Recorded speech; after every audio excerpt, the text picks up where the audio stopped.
Let me start with one simple question. Why not you? Why does success feel like a closed club with a secret handshake you somehow missed? Why do you watch other people win and tell yourself they were luckier, smarter, or born with a head start? Those are stories, and stories can be rewritten. You may have heard the famous line from Jim Rohn, "Why not you?" Just those 3 words. Think about them like a mirror. They don't promise an answer. They force one. They ask you to stop outsourcing your permission to someone else. You are carrying small betrayals against yourself. Every morning you whisper tiny compromises. I'll start tomorrow. Not yet. Maybe later. Those tiny betrayals stack up. Weeks become years. Dreams become one day. The tragedy is not that you failed.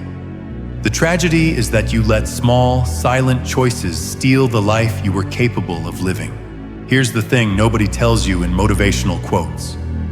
Grit isn't glamorous.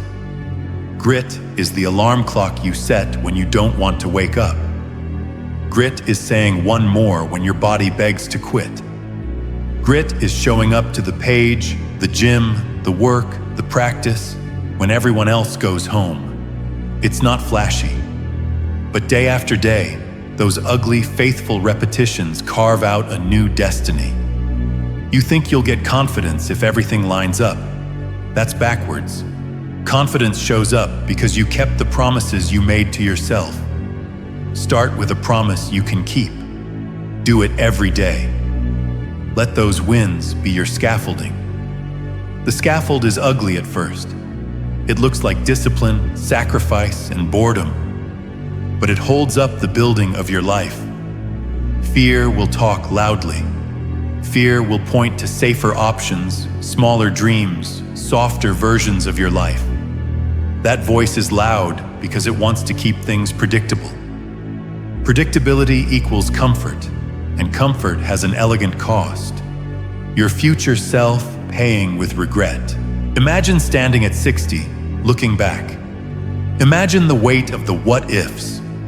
That weight is heavier than any temporary pain you face today. Discipline is a small, sharp sting. Regret is a dull, permanent ache. Choose which pain you will be proud of carrying. You are not defined by your past attempts. People who win didn't start perfect. They started, they stumbled, they wanted to quit. They read their own stories differently, not as proof that they'll always fail, but as evidence they tried. Try again. Try smarter. Try with humility. Try with stubbornness. That combination is dangerous to the kind of life that keeps people small. Here's a scientific truth dressed in plain English. Habits change the brain. Small actions repeated wire new circuits. You are not waiting for a miracle. You are waiting for repetition to build you. An hour a day of focused work compounds. Not because the hour is magical, but because time and consistency are mercilessly powerful. Compound interest works in money. It works in skill. It works in identity. Stop comparing your first chapter to someone else's chapter 10. You only see the highlight reel, the result. You don't see the months of silence, the nights of doubt, the dozens of failures hidden between the camera cuts. They bled for it. They failed for it. And then they climbed again. If you're waiting for a sign, this is it. Not because the universe picked you, but because you finally asked the question loud enough for yourself to hear. Why not you? Make one decision today that your future self will thank you for. Not a grand vow you can't keep, but one real, measurable choice. Wake up 30 minutes earlier and write. Do one extra rep. Send that message you've been editing for 3 weeks. Read a chapter. Save a little. Finish one small thing and close the loop. Then do it again tomorrow, and the next day. The days are where your future lives.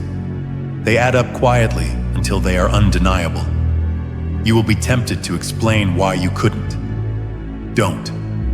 Explanations are excuses dressed up as reasons. Replace explanation with evidence, proof that you showed up. Evidence builds confidence. Confidence builds momentum. Momentum builds outcomes. Outcomes rewrite identity. Let failure become your fertilizer, not your eulogy. When you fall, harvest the lesson. When you lose, label the missing piece and fix it.